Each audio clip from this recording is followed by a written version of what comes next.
আওয়ামী লীগকে পুনর্বাসনের জন্য ষড়যন্ত্র চলছে, বললেন নাহিদ। 10 ফেরাউনকে একত্রে করলেও হাসিনার মতো জুলুমবাজ হবে না, বললেন হাসনাত আব্দুল্লাহ। জানাবো গণপরিষদ নয়, সংসদ নির্বাচন চায় বিএনপি। এবং সর্বশেষ জানাবো কুমিল্লায় বিএনপি দুই পক্ষের সংঘর্ষ, আহত 5। শুনছিলেন সংবাদ শিরোনাম, এবারে বিস্তারিত।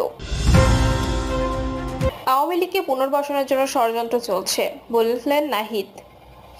সাবেক উপদেষ্টা ও জাতীয় নাগরিক পার্টির আহ্বায়ক নাহিদ ইসলাম বলেন, সম্প্রতি সময়ে ফ্যাসিবাদ আওয়ামী লীগকে পুনর্বাসিত করার জন্য বিভিন্ন জায়গায় ষড়যন্ত্র চলছে। কোনোভাবেই যদি ফ্যাসিবাদকে আবার পুনর্বাসিত করার চেষ্টা করা হয় তাহলে এনসিপি তাদের রুখে দেবে। তিনি বলেন, 15 বছর আগেও আওয়ামী লীগ বাকশাল কায়েম করেছিল, তারপর 15 বছর কি নির্যাতন জুলুম চলেছে তা সবাই জানে। সে হিসেবে আওয়ামী লীগ কখনো রাজনৈতিক দল হিসেবে বিবেচিত হতে পারে না। আমরা সরকারের কাছে দাবি জানাই, আওয়ামী লীগকে সন্ত্রাসী গোষ্ঠী ঘোষণা করে তার নিবন্ধন বাতিল করা হোক। নাহিদ বলেন, আমাদের জুলাই আগস্টের আন্দোলনে নারায়ণগঞ্জের অনেক ভাই ও বোনেরা শহীদ ও আহত হয়েছেন। এনসিপি বাংলাদেশের একটি নতুন দল এবং নতুন রাজনৈতিক আকাঙ্ক্ষা নিয়ে প্রতিষ্ঠিত হয়েছে। জুলাই অভ্যুত্থানের ধারাবাহিকতায় দেশকে নতুনভাবে গড়তে এই দলের প্রতিষ্ঠা হয়েছে। আমরা জনসাধারণের সমর্থন নিয়ে একটি নতুন রাজনীতি গড়ে তুলতে চাই, যা আগামী বাংলাদেশে নতুনভাবে তৈরি করবে। তিনি বলেন, আমরা গণ অভ্যুত্থানে হত্যাকারীদের বিচার, রাষ্ট্রের কাঠামোগত সংস্কার ও একটি গণপরিষদ নির্বাচনের দাবির কথা বলছি। গণ অভ্যুত্থানের পর যদি আওয়ামী ফ্যাসিবাদের বিচার সুনিশ্চিত করা না হয় তাহলে এদেশে যে আরেকটি ফ্যাসিবাদ দেখব তা নিশ্চিত নয়। তাই নির্বাচনের আগে দৃশ্যমান বিচার সুনিশ্চিত করাই আমাদের অন্যতম দাবি। আমরা চাই না পুরনো সেই সিস্টেমের মধ্যে আবার ফিরে যেতে, কিন্তু কিছু দল তারা পুরনো বন্দোবস্তের দিকে ফিরে যাচ্ছেন। তারা সংস্কারের প্রতি অনাগ্রহ দেখাচ্ছে। যে যতই অনাগ্রহ দেখাক, আমরা সংস্কার ও পরিবর্তনের লক্ষ্যে কাজ করে যাব। এই নেতা বলেন, যে সংবিধান আছে সেজন্য একটি গণপরিষদ নির্বাচন প্রয়োজন, কারণ পুরনো সংবিধান দিয়ে নতুন বাংলাদেশ সম্ভব নয়। নারায়ণগঞ্জের নেতাকর্মীদের কাছে আমার আহ্বান থাকবে, আমরা জনগণের পাশে দাঁড়াবো এবং তাদের সমস্যার সমাধানের চেষ্টা করব। আইন শৃঙ্খলা পরিস্থিতিতে যতটুকু দরকার ততটুকু আমরা সাহায্য সহযোগিতা করব। সমাজে চাঁদাবাজি, দখলদারির বিরুদ্ধে আমাদের অবস্থান নিতে হবে। 10 ফেরাউনকে একত্র করলেও হাসিনার মতো জুলুমবাজ হবে না, বললেন হাসনাত আব্দুল্লাহ।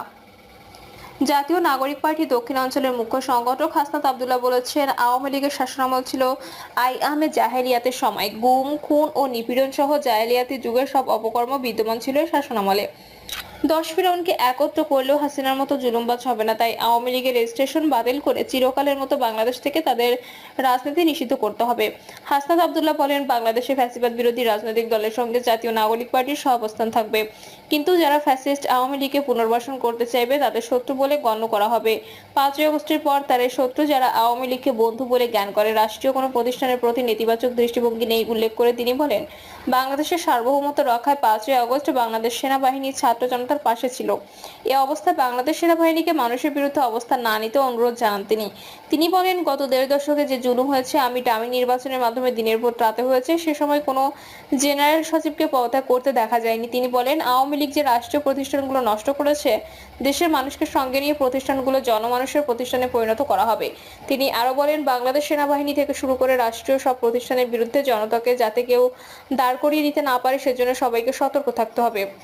তিনি আওয়ামী লীগের চালানো গণহত্যার বিচার কাজ যে কতটুকু এগিয়েছে তা স্পষ্ট করতে প্রধান উপদেষ্টার প্রতি আহ্বান জানান। একই সঙ্গে দেশের সংস্কারের রোডম্যাপ দেশের মানুষের সামনে স্পষ্ট করতে হবে। দ্রুত সময়ের মধ্যে আওয়ামী লীগের বিচার না হলে ধরে নেওয়া হবে এখনো দেশে আওয়ামী লীগের দোষরা সক্রিয়। দ্রুত সময়ের মধ্যে আওয়ামী লীগের বিচার করে নাচ্ছি পাঁচের মতো আওয়ামী লীগকেও বাংলাদেশ থেকে চিরকালের মতো নিষিদ্ধ করতে হবে। গণপরিষদ নয়, সংসদ নির্বাচন চায় বিএনপি। সংবিধান সংস্কারে গণপরিষদ গঠন করার কোনো প্রয়োজন নেই বলে মনে করে বিএনপি। দলটি বলেছে, আগে জাতীয় সংসদ নির্বাচন করা উচিত। নির্বাচনের মধ্য দিয়ে গণতান্ত্রিকভাবে রাজনৈতিক সরকার প্রতিষ্ঠা হলে সংসদে সব আলোচনা হবে। গতকাল দুপুরে জাতীয় সংসদ ভবনের এলডি হলে জাতীয় ঐকমত্য কমিশনের কাছে সংস্কার সুপারিশ নিয়ে লিখিতভাবে দলীয় মতামত জমা দেয় বিএনপি। পরে দলটির স্থায়ী কমিটির সদস্য সালাউদ্দিন আহমেদ সাংবাদিকদের দলীয় ওই অবস্থানের কথা তুলে ধরেন। সংবিধানের প্রস্তাব পরিবর্তনের সংস্কার কমিশনের সুপারিশের বিরোধিতা করেছে বিএনপি।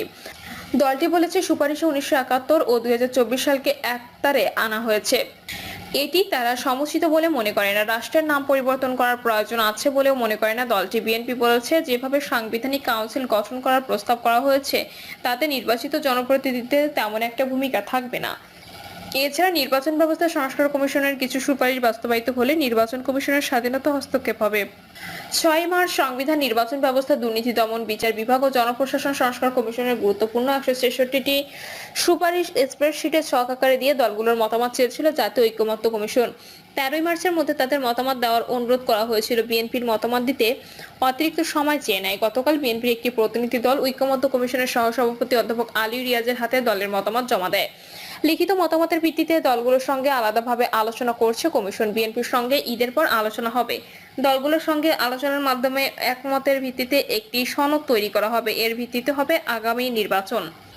গতকাল মতামত জমা দেওয়ার পর সালাউদ্দিন আহমেদ সাংবাদিকদের বলেন, দুর্নীতি দমন সংস্কার কমিশনের 20টির মতো প্রস্তাবের মধ্যে বিএনপি 11টি সরাসরি একমত, 7-8টিতে মন্তব্য সহ নীতিগতভাবে একমত। একটি প্রস্তাবে ভিন্নমত জানানো হয়েছে। জনপ্রশাসন সংস্কার কমিশনের 26টি প্রস্তাবের মধ্যে প্রায় অর্ধেক বিষয়ে তারা একমত, বাকি অর্ধেকের বিষয়ে তাদের মতামত আছে। বিচার বিভাগ সংস্কার কমিশনের সুপারিশগুলোর বিষয়ে প্রায় সব ক্ষেত্রে বিএনপি একমত পোষণ করেছে। তিনি বলেন, সংবিধান সংস্কার কমিশনের সুপারিশের বিষয়ে বিএনপি নিজেদের মতামত তুলে ধরে স্প্রেডশিটের সঙ্গে একটি বিস্তারিত প্রতিবেদন সংযুক্ত করেছে। সংস্কার সুপারিশগুলো বাস্তবায়নের 6টি প্রকল্প উপায় স্প্রেডশিটে উল্লেখ করেছিল ঐকমত্য কমিশন। প্রতিটি সুপারিশের বিষয়ে যে কোনো একটি উপায়ে টিক চিহ্ন দিতে বলা হয়েছিল। বিএনপি কোনো উপায়ে সংবিধান সংশোধনের কথা বলেছে এমন প্রশ্নের জবাবে সালাউদ্দিন আহমেদ বলেন, স্প্রেডশিটে দেওয়া অপশনগুলোর বিষয়ে মন্তব্য হলো, প্রথমেই লিডিং কোয়েশ্চেন না করে আমাদের অপশন দিতে হবে আমরা গণপরিষদে একমত কিনা, তারপর গণপরিষদের মাধ্যমে বাস্তবায়নের প্রশ্ন আসবে। সংবিধান সংশোধনে গণপরিষদের প্রয়োজন আছে কিনা এমন প্রশ্নের জবাবে সালাউদ্দিন আহমেদ বলেন, একটি নতুন রাষ্ট্র গঠিত হলে সেখানে সংবিধান প্রণয়ন করার জন্য গণপরিষদ প্রয়োজন হয়। সেই সংবিধানের ভিত্তিতে সংসদ নির্বাচন হয়। এখানে আমাদের কি রাষ্ট্র নতুন হয়েছে এমন প্রশ্ন রেখে বিএনপির এই নেতা বলেন, বাংলাদেশ 53 থেকে 54 বছরের পুরনো রাষ্ট্র। একটা সংবিধান আছে, হয়তো সংবিধানে গণতান্ত্রিক চরিত্র নষ্ট হয়েছে, যে কারণে কাঠামোগুলো নতুন করে বিনির্মাণ করা দরকার। তিনি বলেন, যারা গণপরিষদ দাবি করেছে তারা 69টা দাবি দিয়েছে, বিএনপি আরো কম দাবি দিয়েছে। এগুলো আলোচনা করে একটা বৃহত্তর ঐকমত্যের ভিত্তিতে দেশের ব্যাপক সংশোধিত সংবিধান পাওয়া যাবে, যে সংবিধানকে কেউ নতুন সংবিধান বলতে পারে। এখানে বিএনপির আপত্তি নেই। সালাউদ্দিন আহমেদ জানান, তারা দ্বিকক্ষ বিশিষ্ট সংসদের সুপারিশে একমত, তবে উচ্চ কক্ষের সদস্য কিভাবে মনোনীত হবে তা পরবর্তী সময়ে আলোচনা করে নির্ধারণ করা যাবে। নারীদের জন্য সংরক্ষিত আসন 50 থেকে বাড়িয়ে 100-তে উন্নীত করার প্রস্তাব দিয়েছে বিএনপি। তবে নারী আসনে সরাসরি ভোট নয়, বিদ্যমান পদ্ধতিতে মনোনয়নের কথা বলেছে তার প্রস্তাবনা। সংবিধানের গুরুত্বপূর্ণ অংশ উল্লেখ করে সালাউদ্দিন আহমেদ বলেন, সংবিধানের প্রস্তাবনা স্প্রেডশিটে উল্লেখ করা হয়নি, এটি রাখা উচিত ছিল। সংবিধান সংস্কার কমিশন সংবিধানের প্রস্তাবনা পুরোপুরি পরিবর্তন বা সংশোধনের প্রস্তাব করেছে। এটাও অনেকটা পুনর্লিখনের মতো। সেখানে 1971 সালের স্বাধীনতা যুদ্ধের সঙ্গে 2024 সালের গণ অভ্যুত্থানকে এক কাতারে আনা হয়েছে। এটা সমুচিত বলে বিএনপি মনে করে না। এটাকে অন্য জায়গায় রাখা বা সংবিধান তফসিল অংশে রাখার বিভিন্ন রকম সুযোগ আছে, সেটা আলোচনা করা যাবে। পঞ্চদশ সংশোধনের আগের অবস্থায় যে প্রস্তাবনা ছিল সেটি